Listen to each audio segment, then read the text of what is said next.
queremos iniciar este programa, como les dijimos al inicio, enfocados en Venezuela y recordando a las víctimas mortales del último mes por las protestas en ese país, quienes han perdido la vida en medio de las protestas sociales. Para ello, quiero mostrarles un mapa. Lo pueden ver ustedes también en el diario El Universal de Venezuela. Es un informe recopilado de este diario y de los periodistas in situ. En ese mapa vamos a ver dónde están las víctimas fatales, dónde se han ubicado y por qué han sido estas muertes. Ante las fuertes manifestaciones que completan casi un mes en Venezuela, según el diario El Universal, van 22 fallecidos a causa de los constantes enfrentamientos con las autoridades. Una de las primeras víctimas fue Juan Carlos Montoya, de 40 años, quien murió el 12 de febrero tras recibir un tiro en la cara en el sector de la Candelaria, Caracas. Basil Alejandro da Costa Frías, de 24 años, falleció el 12 de febrero tras recibir un tiro en la cabeza durante una manifestación en el sector de la Candelaria en Caracas. Roberto Redman, de 31 años, falleció este mismo día luego de recibir un disparo en la cabeza mientras se encontraba manifestando en las calles del municipio de Chacao en Caracas. José Ernesto Méndez, de 17 años, murió 5 días después de iniciarse las protestas, tras ser arrollado por un chofer oficialista que trató de pasar en medio de una protesta en el estado Sucre. Génesis Carmona, de 21 años, Misturismo, falleció luego de recibir un tiro en la cabeza durante una marcha que terminó en enfrentamientos en Valencia, estado Carabobo. Elvis Rafael Durán de la Rosa, de 29 años, murió el 21 de febrero tras ser degollado por un alambre mientras trataba de evadir con su moto una protesta en la avenida Rómulo Gallegos en Caracas. Geraldine Moreno Orozco, de 23 años, fue impactada por un disparo de perdigones en la cara propinada por un efectivo de la Guardia Nacional Bolivariana el 19 de febrero mientras se encontraba en una protesta en Managua, estado Carabobo. José Alejandro Márquez, de 43 años, sufrió una golpiza por efectivos de la Guardia Nacional en la esquina del sector de la Candelaria en Caracas. Wilmer Caraballo Amaya, de 24 años, falleció el 24 de febrero por un disparo en la cabeza cuando motorizados armados arribaron al lugar en forma violenta y le dispararon cuando se encontraba cerca de una manifestación al sur del estado de Aragua. Como le hemos dicho, queremos acercarnos a las víctimas, recordarlas, rendirles un homenaje a las víctimas que han perdido la vida en Venezuela, estar cerca de sus familiares, y estamos a esta hora con Lizeth Madía, tía de Geraldine Moreno, estudiante de 23 años, que falleció en horas del mediodía del sábado 22 de febrero a causa de heridas por perdigones en su rostro, y según pues las denuncias hechas por sus familiares, fueron disparadas estos perdigones por efectivos de la Guardia Nacional Bolivariana. Señora Madía, gracias por acompañarnos. Han pasado pocos días de la muerte de Geraldine, pero sin duda quizás la pregunta de rigor hoy por hoy, viendo todavía lo que sucede en Venezuela, es si ha valido la pena. Bienvenida. Gracias por estar siempre pendiente de la situación en Venezuela. Muchas gracias por eso. Bueno, como familia estamos un poco separadas por la misma situación, porque yo vivo en Valencia, estado Carabobo, y aquí la Guardia Nacional arremete todos los días contra los manifestantes, con las personas que están en la calle, y hemos, por seguridad, para no perder otra vida familiar, vamos a decirlo así, cada quien está en su casa, tratando de llevar la pérdida, tratando de hacer sus oraciones como se lo merece Geraldine, y bueno, tratando de seguir llevando adelante este problema. Señora Madía, después de la muerte de Geraldine, lastimosamente han ocurrido más muertes, estudiantes, incluso hay reportes de guardias de la misma Guardia Nacional Bolivariana. Es decir, aquí no hay distinción de si uno es de derecha, de izquierda, si es estudiante, si es oficialista. La realidad es que son venezolanos que han fallecido en una protesta que va a llevar, y usted que es, digamos, una víctima directa porque perdió a un ser querido, a Venezuela, ¿hacia dónde? Bueno, realmente la lucha comenzó por las mejoras entre la seguridad, entre el alimento del venezolano, contra el problema que tenemos en los hospitales, los insumos, el día a día. repuesto de vehículos, transporte público, o sea, vamos cada día empeorando y empeorando la situación. Y el venezolano se cansó y salió a la calle a protestar simplemente, queremos mejoras de esto. Esto se convirtió, lamentablemente, prácticamente, no sé si es un término bastante fuerte, en una guerra entre el gobierno y los venezolanos. Porque al gobierno le molesta que el venezolano salga a protestar, a quejarse de todas estas cosas, que como lo dice la Constitución, tenemos el derecho a quejarnos, tenemos el derecho a pedir mejoras, porque si el presidente está allí fue porque nosotros lo elegimos, pero lo elegimos para que fuera nuestro presidente y nos representara a todos, no para que nos oprimiera, para que cada día estuviéramos peor. ¿Usted cree que por alguna razón se ha desdibujado el concepto de la protesta, de como usted nos está contando, de por qué empieza la protesta, por qué la gente sale a la calle? Un mes después, ¿usted cree que se ha desdibujado ese motivo al que usted mismo está llamando que hay una guerra entre venezolanos en las calles? Bueno, mira, lamentablemente es mi punto de vista personal, que lo defiendo y lo defenderé delante de quien sea. A raíz de que se han presentado estas protestas y estos problemas, el gobierno, en vez de darnos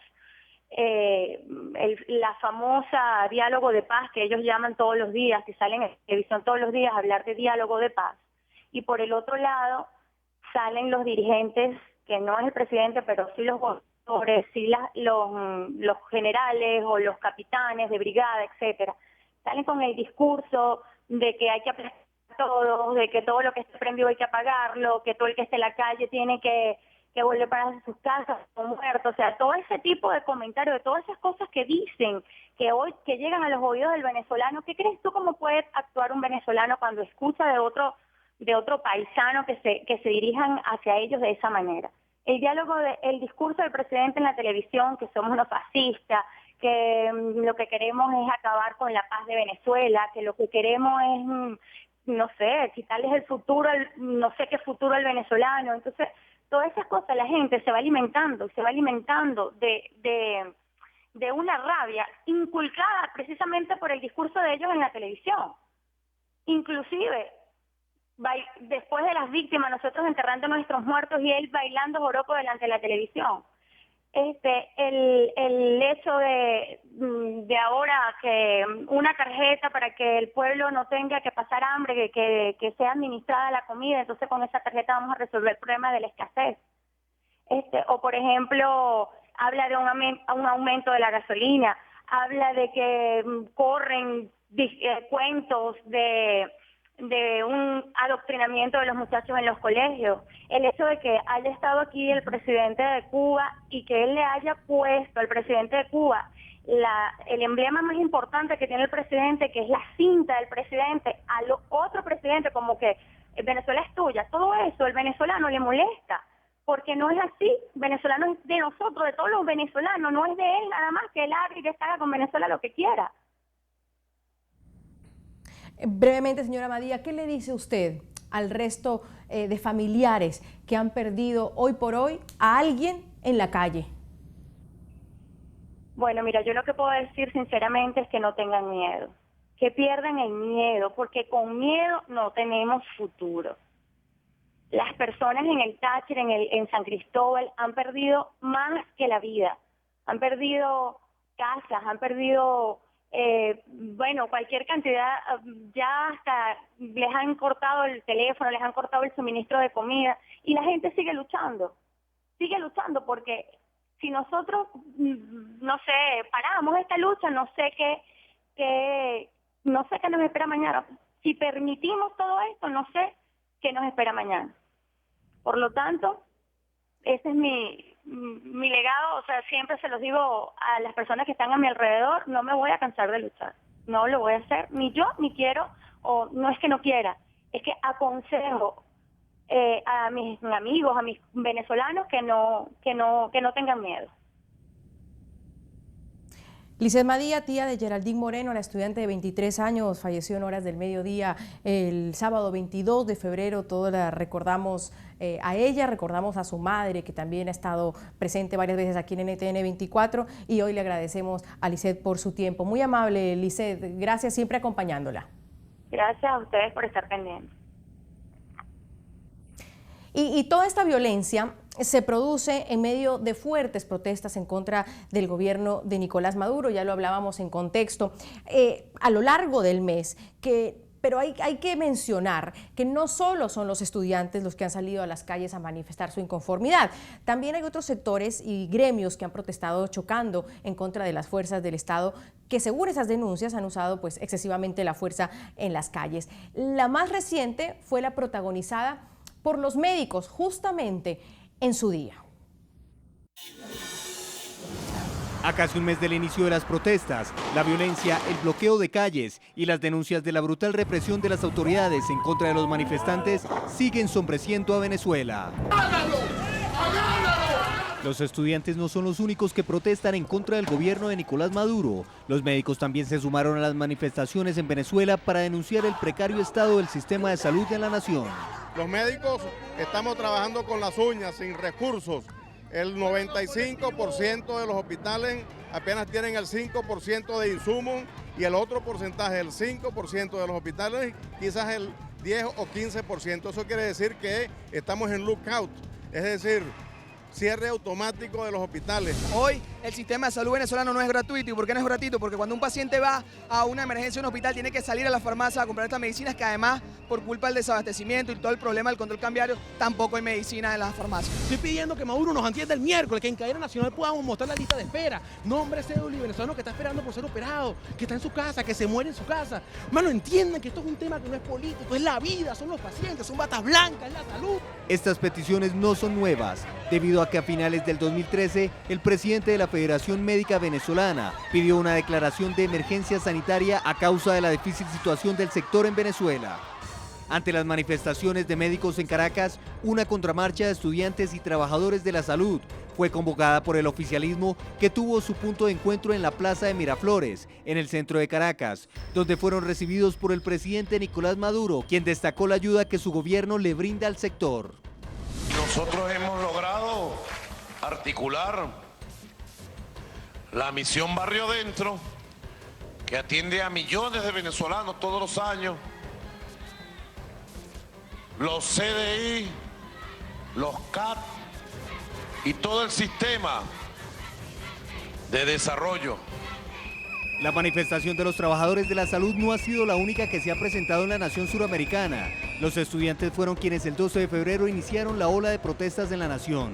Le siguieron las marchas de mujeres convocadas por la oposición. Los trabajadores de diarios también marcharon por las calles de la capital venezolana exigiendo al gobierno insumos para sus empresas. Sin embargo, el oficialismo convocó una marcha de empleados de PDVSA, quienes manifestaron su apoyo al gobierno chavista. Y entramos a analizar el tema con Fernando Enríquez. Él es médico internista, presidente del Colegio Médico de Carabobo en Venezuela. Doctor Enríquez, gracias por acompañarnos. Bienvenidos. Ustedes han salido a las calles en el Día del Médico a presentar un pliego de peticiones al vicepresidente para el sector de la salud, denunciando escasez de insumos, sobre todo falta de sueldo. Los hospitales, dicen ustedes, que se están cayendo a pedazos.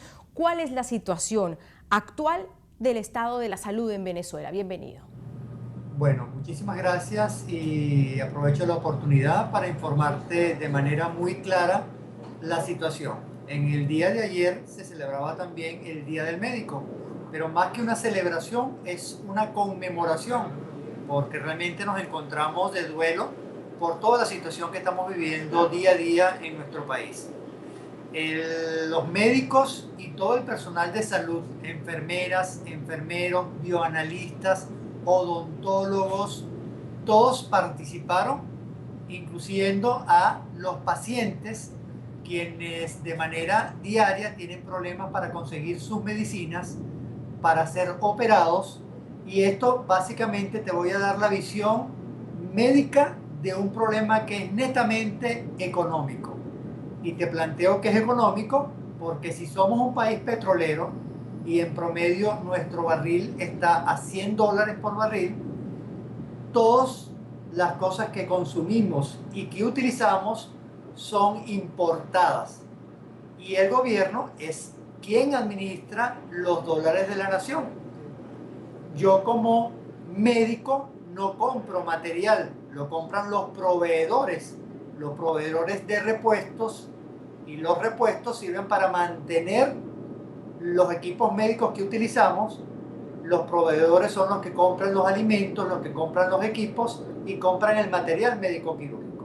Si estos proveedores desde el año pasado han tenido bastantes complicaciones para obtener los dólares, no voy a tener la posibilidad de tener los insumos. Y esto es lo que ha generado una escasez y una situación bien complicada, que es todo lo que significa una crisis en el sector salud en nuestro país. Debo comentarte, tanto en las instituciones públicas que maneja directamente el gobierno, como de las instituciones privadas que se organizan, centros privados con capital propio para atender todo lo que es el complemento de la salud, porque realmente el 70 a 65% de la colectividad acude a los centros hospitalarios, pero en la actualidad los centros privados se encuentran con una incidencia muchísimo mayor y han de manera muy rápida colapsado los servicios de salud en el sector privado. Ahora, doctor Enríquez, con esa radiografía le pido que hagamos una pausa. Vamos a revisar inmediatamente las opiniones de nuestros televidentes en Twitter sobre el tema que hemos planteado hoy, la crisis de la salud en Venezuela, y después, siguiendo el ejemplo de los médicos, ¿qué otros gremios podrían salir a las calles? Revisamos las opiniones, vamos a una pausa y regresamos inmediatamente. @Mauricio Vélez. El pueblo ya está cansado de ese régimen y seguirá reclamando por su educación, salud y alimento, pero no a costa de muertes. @Marcos Javier. Soy estudiante y pues es el diálogo que nos propone el gobierno, represión para llevarnos a la sumisión. @Manuel Rojas. Ya basta de tanta violencia, casi un mes matándose entre sí. Si van a reclamar, esa no es la forma de hacerlo.